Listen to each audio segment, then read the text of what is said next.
Shalom, kembali berjumpa dengan saya Natsil Nada Silitonga yang mengkaji rahasia kebenaran firman Tuhan, meneliti kebenaran firman Tuhan melalui observasi, pengamatan segala cabang ilmu, tetapi kesimpulannya pada Alkitab. Dan tentunya pengajaran yang Alkitabiah, karena pada kesimpulannya, tujuannya adalah Alkitab. Dan tentunya sumber yang utama adalah firman Tuhan sebagai pusat. Sebelum kita membahas lebih dalam dan masuk, saya ingin menjelaskan tentang angka, simbol, dan pengertiannya. Dari 1 sampai dengan angka yang 10. Berbagai narasumber, berbagai observasi dan pengamatan, angka 1 sampai dengan 10 memiliki arti dan pengertian. Angka yang pertama, angka 1, itu adalah Allah yang Maha Esa, Tuhan. Angka 1 adalah Tuhan. Angka 2 itu adalah peradaban dan kebudayaan. Sedangkan angka 3 adalah pusat yang disebut poros. Angka 4 firman, sabda, koda. Yang kelima, angka 5 adalah manusia. Angka 6 itu dunia. Sedangkan angka 7 adalah angka kepenuhan, tiang syukur. Angka 8 rahasia alam. Angka 9 eksistensi Allah. Angka 10 awal dan akhir. Jadi angka 1 adalah disebut memaknai Allah yang Maha Esa, Tuhan, inisiatif. Angka 1 prioritas. Angka 2 ini adalah peradaban, kebudayaan. Ini awal permulaan penciptaan. Angka 3 adalah memaknai pusat, poros. Angka 4 firman, sabda. Angka 5 manusia, antropos. Angka 6 materialistik, materialis, dunia, bumi. Angka 7 angka kepenuhan, tiang syukur. Dalam bahasa Ibrani, menurut Ibrani, makna angka 7 ini perjanjian pengudusan. Angka 8 rahasia alam, sebuah rahasia. Angka 8. Angka 9 eksistensi sang pencipta, keindahan agung dan tinggi. Angka 10 awal dan akhir. Jadi itulah arti dan pengertian dari angka-angka.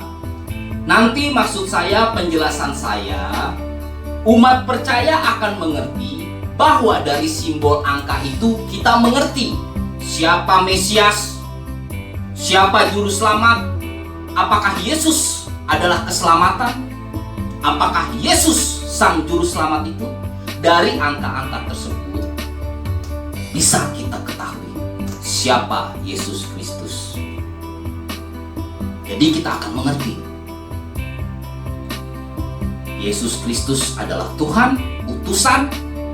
Siapa? Kenapa? Bagaimana? Ada apa dengan Yesus? Melalui angka-angka ini, tentunya sekali lagi secara Alkitabiah, dengan pengamatan dan observasi, dengan penelitian. Jadi perlu kita memahami terlebih dahulu. Kita memahami terlebih dahulu konsep angka yang saya jelaskan, pengertian angka-angka yang tadi saya jelaskan, itu bukan karangan saya, bukan ciptaan saya. Bahasa Ibrani dalam Yahudi, angka-angka itu memiliki simbol dan pengertian. Dalam cabang ilmu filsafat, angka-angka tersebut juga memiliki pengertian dan penjelasan. Dan juga menurut Al-Quran, angka-angka juga memiliki sebuah pengertian dan makna. Bisa Bapak Ibu selidiki dan Bapak Ibu teliti. Jadi bukan karangan saya. Dan Alkitab juga menjelaskan mengenai angka-angka dan simbol-simbol. angka-angka, notasi angka dan lain sebagainya memiliki arti pengertian. Baik, jadi seperti ini. Kita bahas terlebih dahulu agar paradigma kita mengerti, pola pikir kita mengerti, dan kerangka berpikir kita dapat memahami. Jadi angka 6 ditambah 9, angka 6 dan 9 itu jika digabungkan terbentuk angka 8. Angka 6 dan 9 jika digabungkan terbentuk angka 8.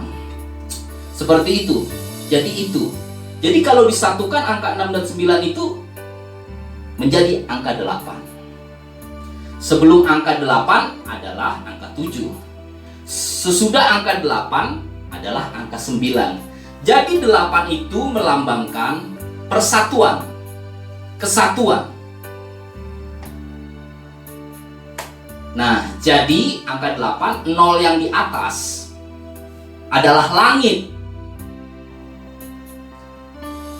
Itu terdapat di angka 9. Nah, 0 yang di bawah adalah bumi, manusia.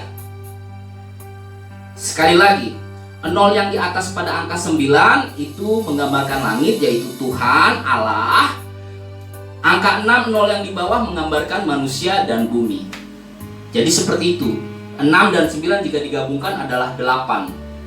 Jadi pengertiannya antara langit dan bumi, manusia, antara Tuhan dan manusia pada awalnya adalah sebuah persatuan, kesatuan yang tidak terputus. Angka 6 dan 9 jika digabungkan, 6, 9 digabungkan membentuk angka 8.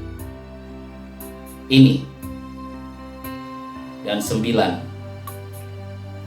digabung menjadi 8. 6, 9 jadi 8. Seperti ini. Sebelum angka 8 adalah 7, sesudah angka 8 adalah 9. Jadi 8 ini adalah persatuan antara dunia atas dan dunia bawah yang tidak terputus, terhubung, terkoneksi, relasi, intim sebuah hubungan, tidak terpecah. Yaitu langit, angka 9, yang atas adalah Allah, angka 6 adalah bumi, yang 0 ini adalah bawah. Jadi ini langit, ini bumi. Jadi ini jika digabungkan adalah 8. Kita lihat dalam Kejadian 1 ayat 31, hari yang ke-6, Keluaran 20 ayat yang ke-11. Angka 8 pun menggambarkan adalah sebenarnya dua angka 0. Jadi angka 8 itu dua angka 0 jika dipisahkan. 0 yang di atas, 0 yang di bawah. Jika dipisahkan, dibagi 0 dan 0. Jika digabungkan 0 di atas dan di bawah membentuk angka 8. 0 yang di atas yaitu yang menghubungkan langit, 0 yang di bawah yaitu menghubungkan bumi, manusia. Ini disebut telur kosmik. Telur kosmik. Angka 8 adalah 0 dan 0, itu dua angka 0 yang dipisahkan. Sedemikian, 0 di atas, 0 di bawah. Jika dipisahkan, 0 yang di atas adalah langit, 0 yang di bawah adalah bumi, manusia, dengan sebutan telur kosmik, Teonto Nen Pesak. Jadi 0 di atas jika dipisahkan. Jika digabungkan 0, jadi angka 8. Demikian. Jagat raya tercipta dari suatu ketiadaan, angka 0, titik. Penyebabnya oleh angka 1. Angka 1 tadi pengertiannya adalah Tuhan. Angka 1 inilah yang menyebabkan dan menjelaskan dari yang tidak ada menjadi ada. Sebagian yang terpahami asal muasal suatu ketiadaan menjadi ada. Allah adalah sumber, Allah pencipta, asal muasal alam semesta, dan bagaimana alam semesta muncul menjadi ada. Lalu yang kelak kembali kepada 0 titik. Ketiadaan yang kembali kepada 0 titik tunggal. Sesudah angka 0 adalah 1. Sebelum angka 1 adalah 0. Misteri keilahian. Misteri apabila diperhadapkan tentang Alfa dan Omega. Wahyu 1 ayat 8, Wahyu 22 ayat yang 13. Maka Alfa 0, 1, yang satu saja, yakni 0, bermakna dari ketiadaan menjadi ada. Alasan 0 akibat dari 1. Melihat 0 kembali kepada 1. Kembali kepada 1, melihat 0. Jadi 01 itu angka 10 yang sempurna. Kebenaran absolut, perfect absolut, sempurna betul. Jadi 0, jadi angka 0 bukan kosong. 0 itu roh. 0 itu angka 0 bermakna roh. Bukan hampa, namun bersemayam roh.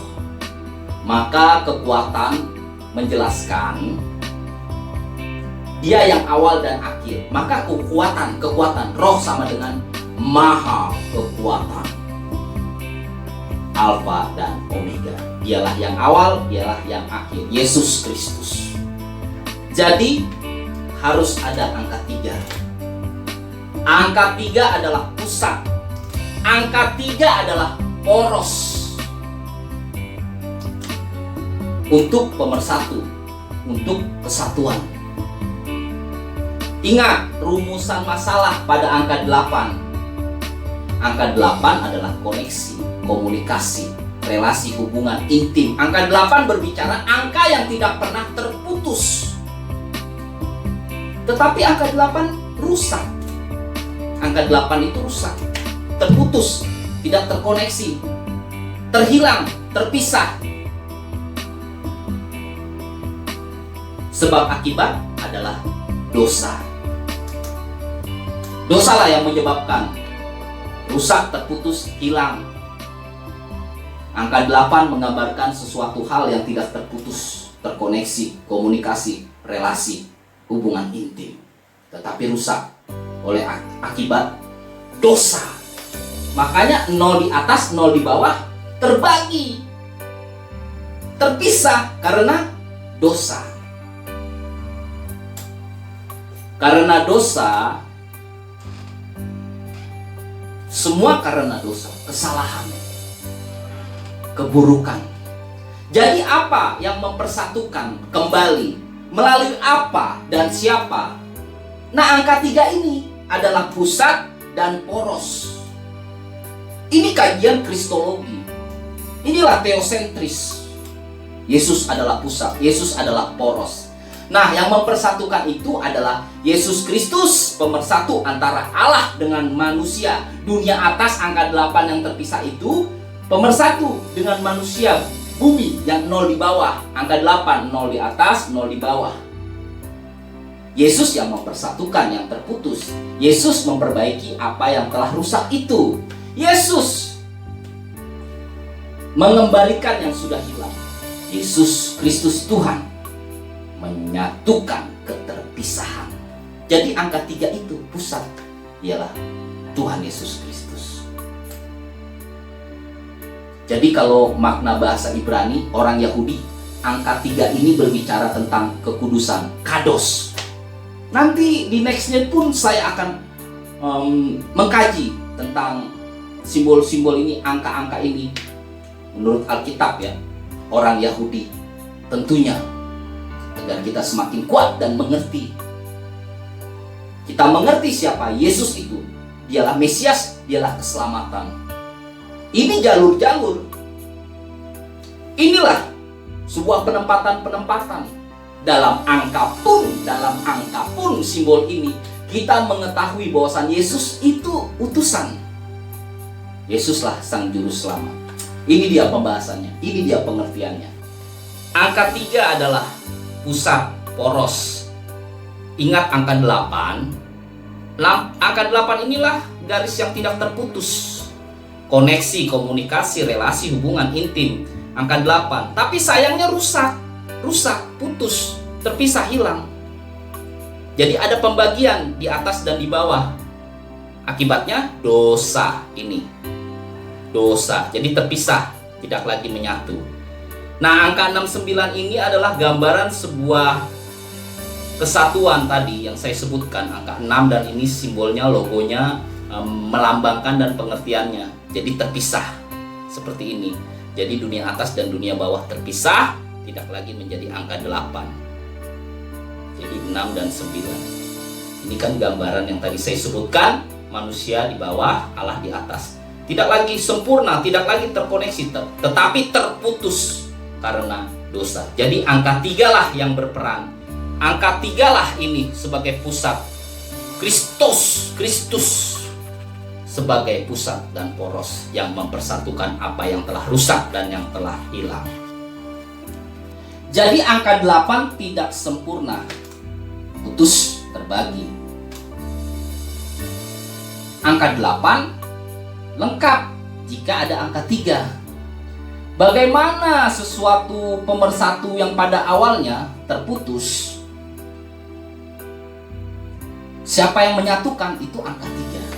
Jadi sebelum dosa Adam, sesudah dosa Adam, angka 3 adalah sebagai pusat dan poros. Pemersatu yang menyatukan sebagai pusat dan poros pada angka 3. Sekali lagi penjelasan. Ini angka 8. Kalau kita berbicara jenis font, jenis angka kan penulisannya itu ciri khasnya berbeda-beda. Jika sedemikian, ini angka 8. Jadi 8 tidak sempurna itu seperti ini. Ya.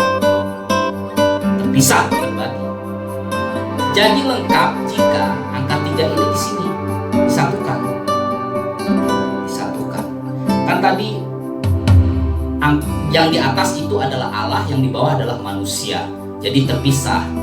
Jadi tidak lengkap ini. Jadi harus ada angka 3, yaitu ini yang mempersatukan. Jadi relasi antara hubungan Allah menjadi satu kembali, menyatu, membentuk sempurna angka 8. Angka 8 terkoneksi, terhubung kembali, tidak terputus oleh karena dosa. Jadi angka 8 ini dengan font yang berbeda. Yang di atas adalah Allah, yang di bawah adalah manusia. Sebelum dosa Adam, kejatuhan manusia. Setelah dosa Adam, angka 8 ini dengan font berbeda yang seperti kotak saya bikin. Atas Allah, bawah manusia, itu terpisah, lihat. Terpisah, ada jurang. Sesudah Adam berdosa, nah terpisah, inilah dosa nih. Terputus. Pemersatunya ada di angka 3. Allah manusia, pemersatunya angka 3, Yesus. Jadi sempurna. Jadi harus ada angka 3. Jadi angka 8 sempurna. Sebelum kejatuhan Adam, manusia pertama, segalanya baik, semuanya indah, terhubung, terkoneksi, intim, berelasi, kesatuan, menyatu, tidak terpecah, tidak terputus, tapi satu. Seperti angka 8 tidak terputus sebelum kejatuhan Adam. Namun, tetapi setelah manusia jatuh ke dalam dosa, Kejadian 3 di dalam firman Tuhan, segalanya tidak menjadi baik, rusak, hancur, komunikasi terpisah, hubungan rusak, putus, tidak menjadi satu, namun terbagi. Jadi manusia dikatakan telah kehilangan kemuliaan Allah, telah hilang. Jadi tidak lagi berhubungan.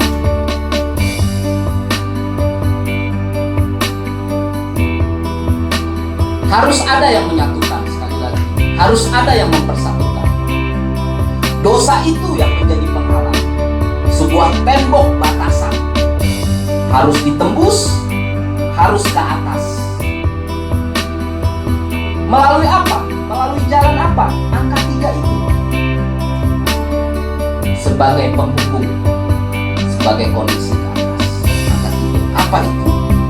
Sebelum kejatuhan, angka 8 terhubung baik.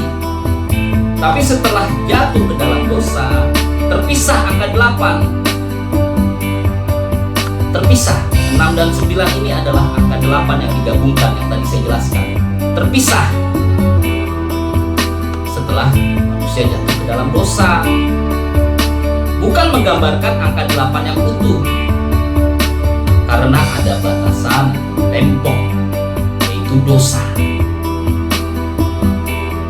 Harus ada yang mempersatukan, harus ada penghubung. Nah, tembok ini yang garis merah ini adalah dosa, itu harus ditembus ke atas. Harus ada korban, ada persembahan. Itulah angka 3 ini. Siapa angka 3 ini? Ya tentunya Yesus Kristus. Jadi seperti ini gambaran. Ini angka 8 yang sudah terpisah. Jadi menuju angka 3. Pada angka 3. Jadi angka 9 Allah, angka 6 di bawah ini adalah manusia. Angka 3 adalah Yesus sebagai penghubung. Dosa ditanggungkan, dibebankan, pikul ditebus, yaitu ke atas. Ada penyembahan, ada persembahan, ada korban. Seperti ini di angka 8. Supaya tetap terkoneksi angka 8. Dosa ini yang tadi strip ini, yang angka merah ini harus ke atas. Ini kita terlihat seperti salib. Salib. Terlihat? Jadi memang salib, ada korban. Yaitu Yesus Kristus. Sebagai pusat dan poros. Jika saya seperti ini kan. Inilah pusat poros. Di sini dia, angka 3 itu. Sebagai pusat dan poros. Lucunya, ironisnya, ya kita yakin sih sebenarnya bukan lucunya atau ironisnya. Kita meyakini dalam Tuhan tidak ada sesuatu yang kebetulan. Semua dalam rencananya dan kehendaknya. Dan indah pada waktunya. Jika kita lihat Matius 6 ayat 33, tetapi carilah dahulu kerajaan Allah dan kebenarannya, maka semuanya akan ditambahkan kepadamu. Matius 6. Ingat pada awal mula angka 6 itu apa pengertiannya? Dan angka 3 itu apa pengertiannya? Tidak kebetulan. Matius 6 pengertiannya adalah manusia, antropos. 3 adalah poros, pusat. Jadi itu firman itu mengatakan, carilah dulu angka 6, hei angka 6, yaitu manusia. Carilah dulu kerajaan Allah dan kebenarannya. Siapa itu? Angka 3. Yang mana? Angka 3, pusat itu, poros itu. Oh, angka 3 poros itu, pusat itu. Kerajaan Allah itu. Siapa? Angka 3 itu. Ya Yesus itu. Pusatnya, porosnya. Maka semua akan ditambahkan kepadamu. Jadi Matius 6 ayat 33, jika kita lihat itu Lembaga Alkitab Indonesia Live, itu hurufnya merah semua, merah semua. Kenapa tulisan itu merah? Itu adalah perkataan Yesus. Kenapa hitam dan merah? Merah adalah Yesus sendiri yang langsung berbicara. Dan tidak kebetulan Matius 6 ayat 33. Kok begitu ya? Itulah rahasia kebenaran firman Tuhan. Ini perkataan Yesus. Dan lucunya, kalau sebenarnya lucunya, ironisnya tidak bisa memakai bahasa ini, tapi kita yakini ini kehendak Tuhan, rencana Tuhan. Tidak ada yang kebetulan. Jika kita hitung Matius 6 ayat 33 itu berjumlah 13 kata. 1, 2, 3, 4. Matius 6 ayat 33 itu ada 13 kata. 1, 2, 3, 4. Dihitung aja kosakatanya. Ingat, yang pertama angka 1 adalah Allah. Angka 3 adalah poros pusat pengudusan, yaitu Yesus Kristus. Jadi kosakatanya ada 13. Jika tidak melakukan 6 ayat 33, kosakata 13 itu kita disebut murtad, pemberontak, terjadi kemungkaran. Ingat, angka 13 identik dengan angka keramat.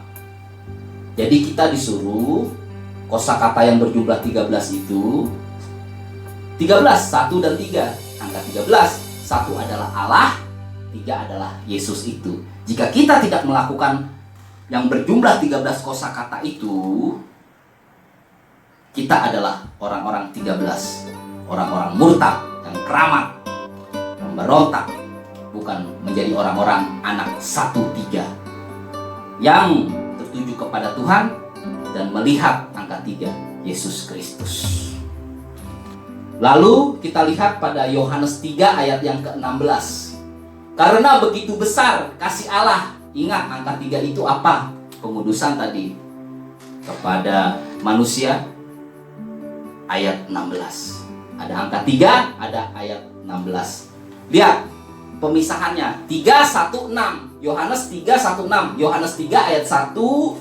Yohanes 3 ayat 16. 3:1-6. Lihat kembali pengertian simbolnya. 3 apa? 1 apa? 6 apa? Tidak kebetulan. Kenapa tidak nomor yang lain? Angka yang lain. Kenapa berhubungan dengan Matius 6:33? Yohanes 3 ayat 16. Kehendak Tuhan, rencana Tuhan, rahasia kebenaran firman Tuhan. Haleluya. Haleluya, demikianlah pembahasan saya. Tentunya saya menulisnya, benar-benar menelitinya bagi umat percaya dengan sungguh-sungguh dan tidak main-main. Saya mengkaji, merumuskannya, tentunya sesuai pengajaran yang Alkitabiah, dan tentunya kesimpulannya menuju kepada Alkitab. Haleluya.